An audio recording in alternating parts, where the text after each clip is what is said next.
Greetings and welcome to an LGR thing, and this thing right here is the Sony Mavica MVC FD5, released in 1997 at a suggested retail price of $599 US. This was not only the first of Sony's FD Mavica line of digital cameras, but it was the first digital camera to use 3.5-inch diskettes as its storage medium of choice. Take a look at the Sony Digital Mavica. High resolution and VGA images on a full-featured digital camera, all with the convenience of a floppy disk. Imagine that! Oh yes, no need for any bizarre formatting or disk types. All you needed was a standard 1.44 megabyte floppy disk like you'd use with most any PC of the time period. This was a big deal since most competing digital cameras were using internal flash memory and often required serial cables and proprietary software. So these cameras may have had an advantage in terms of read-write times while taking photos, but retrieving said photos was objectively slower and more cumbersome. And while removable flash media like compact flash and smart media cards were gaining traction, those were still more expensive than floppy disks and also required adapters to plug them into your computer. Heck, even Sony's first consumer digital camera, the DSC F1, stored its images onto non-removable internal memory and cost a lot more as a result at $850. But 3.5-inch floppy disks, they were positively ubiquitous, and combined with the pricing of the cameras that continue to drop as the tech improved, FD Mavicas accounted for up to 40% of the entire digital camera market in the US at their peak. Though it is worth noting that this was not the first time Sony used discs in their cameras. This wasn't even the first Mavica camera. The earliest prototypes appeared all the way back in 1981 and began hitting the market in 1987, with the name Mavica representing the first two letters of the words magnetic video camera.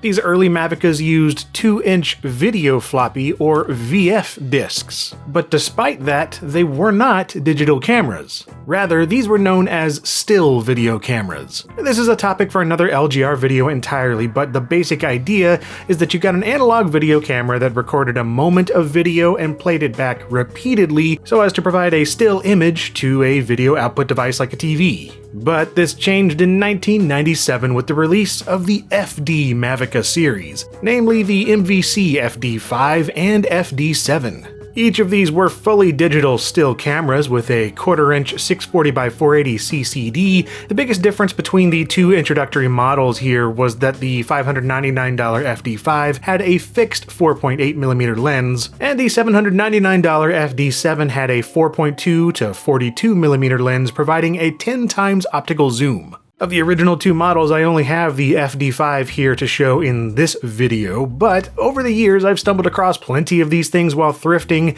and two of those that I want to show are the FD75 from 2001 and the FD87, also from 2001. I find these models fascinating since, even though they come from the same year, the 75 feels notably older than the 87 in terms of capabilities, so it's amusing to compare them side by side. But while they do differ a bit here and there, what's common across all models of the FD Mavica line are their usage of 3.5-inch high-density floppy disks, so no matter which one of the 18 or so models you choose from, you can still use the same exact storage media. Although Sony did attempt to bridge the gap between old and new storage tech around the year 2000 with the memory stick floppy disk adapter. This allowed you to use Sony memory sticks with certain later compatible Mavicas to provide potentially hundreds of megabytes of storage using the same old floppy disk mechanism. It amusingly required two CR 2016 batteries of its own to pull off the job.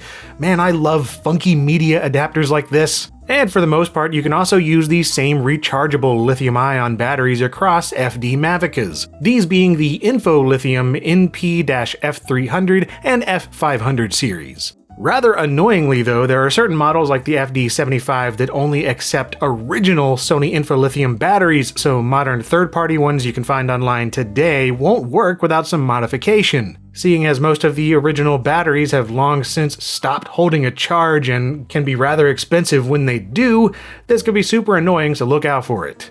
Another commonality between these models is their inclusion of an illuminated 2.5-inch color TFT LCD screen on the back that acts as a viewfinder as well as a way to manage camera settings and saved images. Several competing cameras were doing this as well, but looking at a screen instead of through an optical viewfinder was still a pretty fresh way of taking photographs in 1997. But as much as these models have in common, let's take a closer look at the FD5, which I really appreciate for how straightforward it is. On the front of the camera, past the shutter release button and the flash, you get a 4.8mm fixed focal length lens with an aperture of 2.0, the equivalent of a 47mm lens on a 35mm camera, and while the focal length was fixed, you have this macro mode switch which allowed you to shift the focus much closer to photograph objects 3 to 9 inches away. And all your photos were captured with an ISO of 100 with a shutter speed between 1/60th and 1/4000th of a second. And at a 0.31 megapixel 640x480 resolution, compressed in the JPEG file format at one of 2 levels, which meant that you could store around 40 standard quality images or 20 fine quality images on a single floppy disk. Around the left side here, you get the floppy disk mechanism itself, which is pretty straightforward. It's a lot like a laptop floppy disk drive of the time. On the top and on the right, there's nothing really of note. Along the bottom, you have the battery compartment, and there's also another battery compartment on the bottom right of the rear of the camera. This takes a CR2025 button cell battery to save your settings. There's also a nice little circular D-pad here that works surprisingly well, a button for turning on and off the display, the flash, some brightness up and down options for the LCD screen, a switch for switching between playback and taking photos, and of course the on and off switch, and you get a nice little sound when you do that. And once it's powered on, you have some on-screen options and display notification thingies, which are navigated using that directional pad. So you can turn on and off the timer, adjust the exposure value if you're not happy with what the camera automatically does, and a menu for adjusting the clock, turning on and off the beeping, switching the quality of the JPEG compression, and something called field/frame, and this demands a bit of a closer look. Many of the imaging components inside the FD5 and the FD7 were shared with Sony's own NTSC video cameras, capturing images by digitizing either a single field or a full frame of the video feed that it was recording. Taking a picture in field mode captures an interlaced video image and interpolates it, filling in the missing lines to give you a 640x480 JPEG. And while taking a photo in frame mode, you're provided a full 640x480 JPEG image off the bat, produced by combining 2 fields captured a split second apart, with unique results. More on that later. Anyway, taking photos takes about 6 seconds to save an image to disk, at least on the original slower speed disk drive models, and for the most part it seems to be quite reliable as long as you keep the drives clean.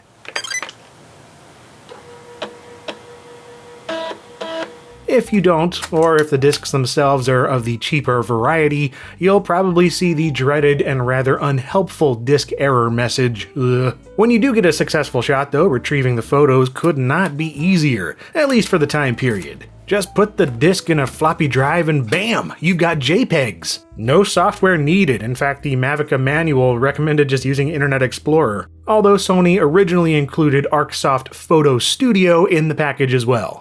Well, I don't know about you, but I'm ready to take a look at some photos taken with each of these cameras. And I'm just going to show the same scene here on the highest possible settings for each camera, which in the case of the first one, the FD5 here, is 640x480 in frame mode and fine detail. And really, it's not that bad. The colors are pretty good compared to some of the other cameras that I've looked at from the mid-1990s. Although its fixed lens is a bit zoomed in, the field of view is not very high, and it's notable when you compare directly to this shot from the FD75 when I was standing in the exact same location. And as you might expect, you get even better colors with the FD75 as well. It is still 640x480, but even though it is the same resolution, the overall result is much more cleaner and vibrant. Then we get to the FD87, and this just has a much better sensor all around. You get a greater dynamic range for everything. The colors are still pretty darn good. It's a little bit brighter, and of course the resolution is higher. You get 1280x960. And it also includes a timestamp in the bottom right by default. I did not know that was there until I got the pictures onto my computer, but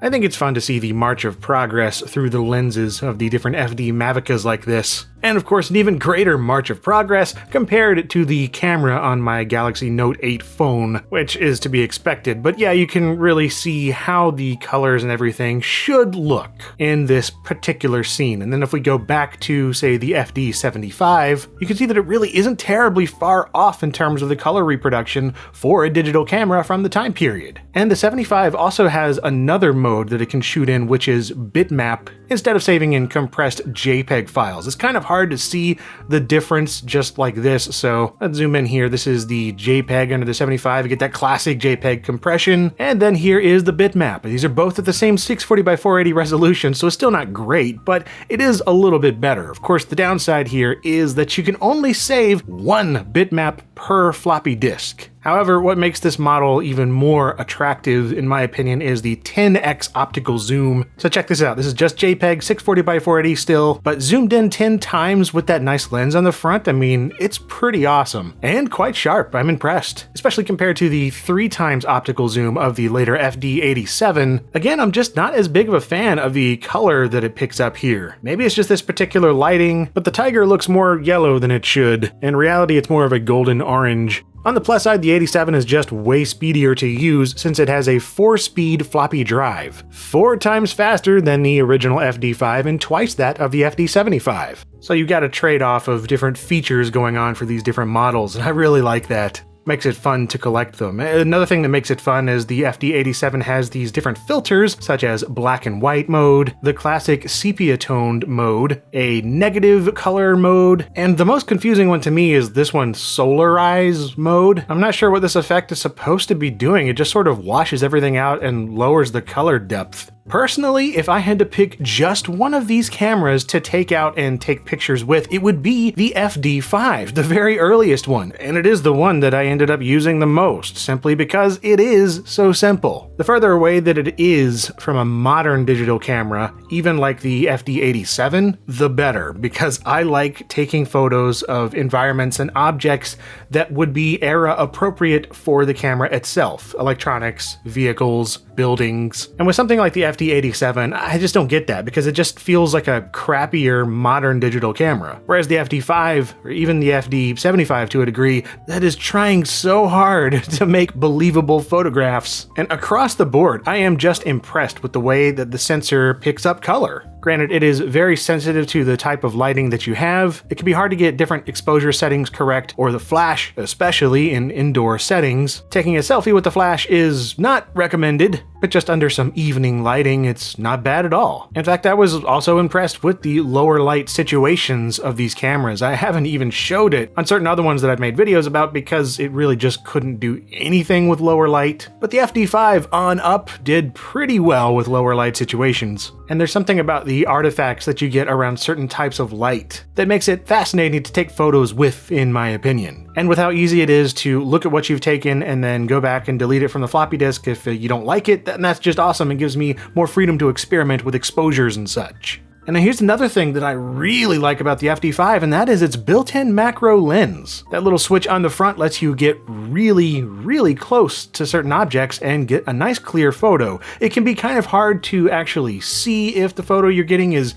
really clear or not on that tiny little blurry LCD, but when you get it right, it looks pretty good for a digital camera from this time period. Another fascinating feature is that frame and field mode option that you can shoot with that I was talking about earlier in the video. You can really see how it works more akin to a still video camera with its different interlaced images mixing together. You can see the people right there walking by. There's the little lines going in there because those parts of them are moving. It looks very much like a paused frame of video, like what I would see on my mini DV camera tapes back in the day. It just depends on how fast something is moving, but it is especially noticeable on like this photo right here. Just look at the wheel, it looks like there's 2 shots going on, and really there are, because the frame mode is mixing 2 fields into one, and the whole idea is to get a more detailed image. So for instance, this shot of an Adlib sound card right here is taken in the field mode, and then this one is taken in the frame mode. And it's not a huge difference, but it is there. Let's zoom in here a little bit. Again, we've got field mode right here. Just kind of look at the text on the card, and then we have have frame mode. It's not a massive difference for most situations, so I just kept it in frame mode like all the time and made sure not to move the camera around too much. I'd rather just pay attention to things moving around and have higher quality.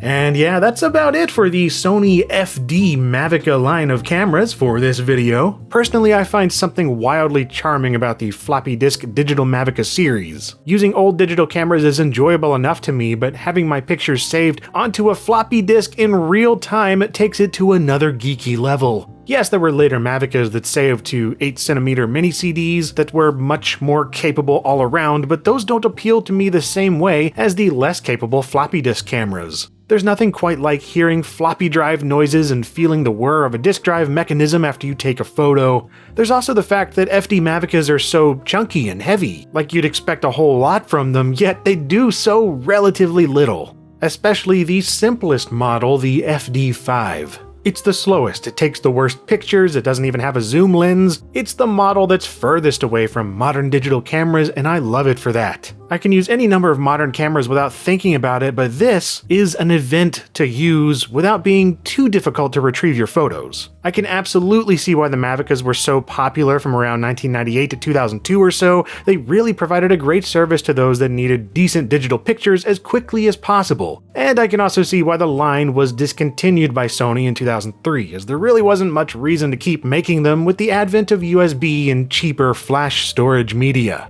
And if you have any experience with the FD Mavica line of cameras, let me know in the comments. I know a ton of people used these in their schools and small businesses and just all over the place, so I always like hearing about that kind of stuff. And if you enjoyed this video of me talking about them, then thank you very much. Perhaps you'd like to see some of my other episodes. There are new ones going up every Monday and Friday here on LGR about digital cameras, old computer hardware and software, and just all sorts of stuff. But anyway, that's all for this video, and thank you very much for watching.